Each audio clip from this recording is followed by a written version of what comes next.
Monia jännittää nämä meidän laitteet, mutta ihan totta. Meidän Tampereen Belgium kuntosalilta löytyy nämä laitepilates-laitteet ja nämä on kaikkien kuntosaliasiakkaiden käytettävissä. Seuraavaksi katsotaan, mitä näillä laitteilla voi tehdä ja miksi näillä kannattaa tehdä treeniä. Kieltämättä nämä laitteet voi näyttää aika pelottavilta, mutta nämä on oikeasti tosi helppoja käyttää.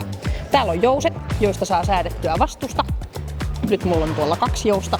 Ja sitten täällä on remmit, joita voi käyttää käsissä ja jaloissa. Nappaappa tästä yläkropalle ja keskivartalolle liike. Käsien painallus alas. Ja jos haluat pikku lisähaasteita, suorista samalla jalat. Mä voin laittaa myös jalkoihin tuolta isommasta lenkistä. Täältä jalkojen työnnöt, joko koukussa. Tosi hyvä keskivartalolle. Lisähaaste, jalat suorana. Saat kevyen venytyksen tonne takareisiinkin. Ja vielä voi lähteä kehittämään ottamalla jalkojen avausta mukaan.